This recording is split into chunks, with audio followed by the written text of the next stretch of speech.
Okay, let's talk about how to love yourself as an HSP or an empath. This is not an easy task for the average person. All of us grow up feeling like there's something wrong with us. But for HSPs, this is especially the case because we were told so often that we're too sensitive, too touchy, too much. Why are you so emotional? Why do you keep crying? Why this? Why that? What's the matter with you? From teachers, parents, friends, everything. We're just getting bombarded with these negative, hurtful messages. That it's all too easy to take on and own and be depleted by and start to feel and think, boy, what is wrong with me? Why can't I be like everybody else? Why am I so emotional? Why do I have to cry all the time? Why do I get so irritated? And on and on and on. It hurts. It leads to a closing of the heart, and if you're not careful, a shutting down of your emotional body. For many years, I became very shut down because this was my story. I went from being this very lighthearted, expressive, happy child to being very cold and callous and small and insignificant and eventually invisible, carrying heavy feelings of unworthiness and despair, and just having envy for everyone else that didn't have to bear this burden. I thought I was no good. I wasn't being appreciated for who I was. I was being tolerated at best and suffering quite a bit because as a feeler, those feelings hurt extra hard.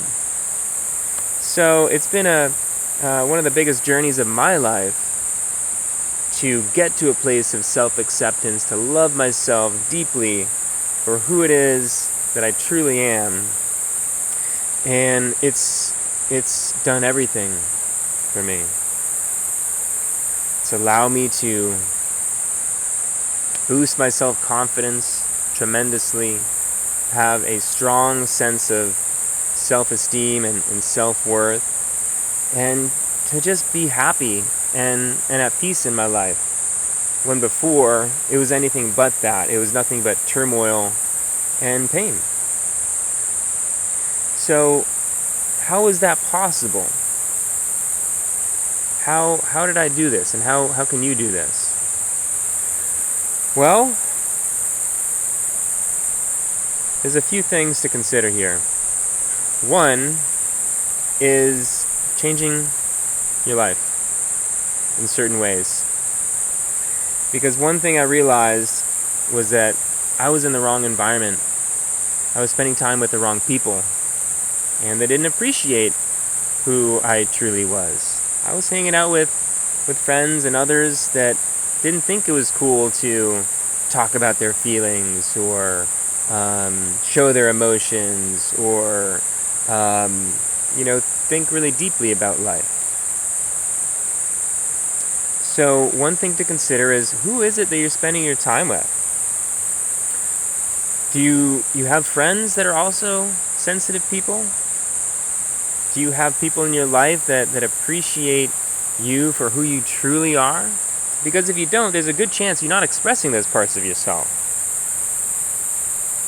And that's another key to learning to love yourself, is to feel good and comfortable, safe, and enthusiastic about revealing your true self. By speaking from your heart. By telling people how much you care about them. And by showing compassion and concern when someone's going through something, and holding space for them in the ways that come so naturally to you. So consider that. I've moved around a fair amount in the past few years, and I keep moving in the direction of communities and circles of friends that really honor and appreciate who I truly am, which is a sensitive, caring, compassionate, big-hearted, emotional, touchy person. And it's been a beautiful experience, because more and more I'm allowing myself to be who I really am. Taking out all the filters and just telling people how I feel. And at the same time, owning and claiming these gifts and talents and abilities that were lying there dormant the whole time. When I was getting these messages that I'm no good, that everyone else is talented and special, but not me, this whole time, I had these incredible talents and gifts for helping people, for coming up with creative new ideas for things, and just for being an interesting and kind-hearted person. For me, it evolved into becoming a coach, recognizing that the corporate world wasn't the ideal environment for me, and that some sort of counseling role would be a perfect fit and something where I could truly shine. And so that's the path that I took. And since then, I've been rewarded in many different ways for being my HSP self. So that's another part of this, is changing that part of your life, if you can, to align with your true self. And that's the theme. Align your life with your true self. First, you have to understand, what is your true self? Because if you became shut down and numb to the world, you might not even know who you are at your core. It's not uncommon for us HSPs to be perceived as cold, distant, callous, uncaring. Because that's what happens when we shut down. And when we shut down, we lose sight of our essence. So reconnect with that essence, however you can. Remember who it was that you were as a child. How thoughtful and considerate you were about sharing your toys, or, being nice to your friends or your parents or whatever. That's the real you. The shut down version of you, that's not the real you. That's someone who's hurting and who's just trying to protect themselves. But you can't stay like that forever. Because the truth is, who you are at your core is a gift. You're a gift to the world when you express your true self.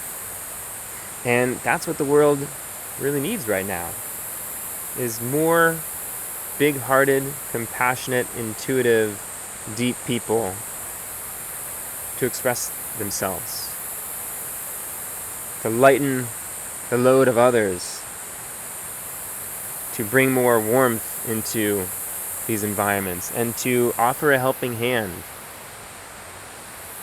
So these are just a few things to consider, guys. It's no easy task to get to this point of full self-acceptance and self-love. But if you practice these principles of starting to align your life with your true self, while also taking time to understand who you truly are at your core as a sensitive person or as an empath, everything's going to shift. All of a sudden, you're going to start receiving positive feedback and appreciation from your friends and your partner and from your parents. You're going to light up the world.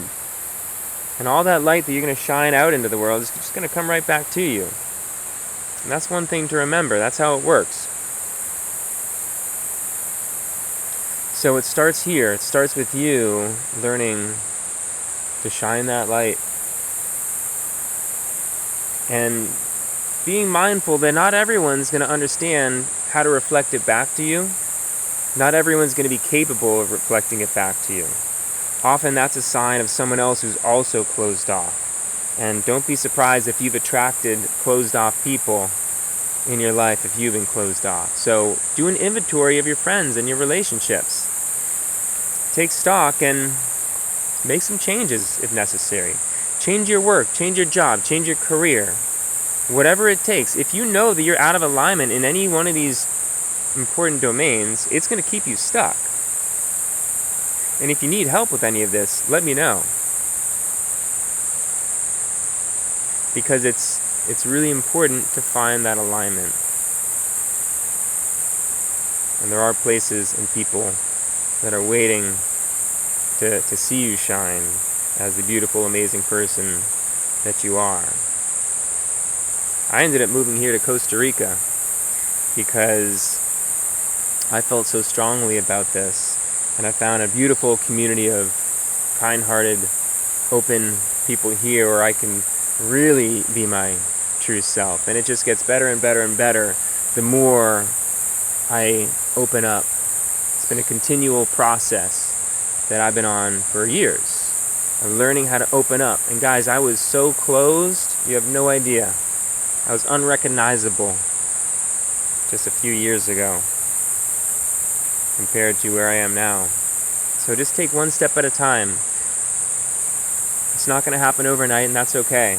Just know that if you set your course today, you make this commitment to yourself to love yourself and honor and accept who you are, that it's going to happen, that every single day it's going to happen. And you're going to feel a little bit more appreciation for being sensitive, for being different. And about that, 20% of the whole population of the world is highly sensitive. So you're actually in very good company. There's a lot of people out there who feel like you feel. Find those people. And understand that it's not just you. So practice these things, guys, and comment with anything that's coming up on this. Any challenges you've been having on your self-love journey, any wins you've been having recently and learning how to accept these different parts of yourself that you previously had rejected or disowned. And let me know how it's going. And if you're struggling in any of your personal relationships, romantic relationships, work relationships, anything at all connected to having a lower self-worth, self-confidence than you know that you're capable of, then click on the link in the description and schedule a free consultation with me, and we'll talk about it. And we'll determine whether or not it would make sense to explore a one-on-one coaching engagement where we could make a lot of progress here so you can get yourself on this new track and move along very quickly to the life that you really want for yourself. And otherwise, please like this video if you found this to be helpful, and hit the subscribe button if you'd like to stay tuned for more videos coming up, because I'll be speaking more about this in the future, because it's quite a big and important topic. So that's all, guys. Have a great day.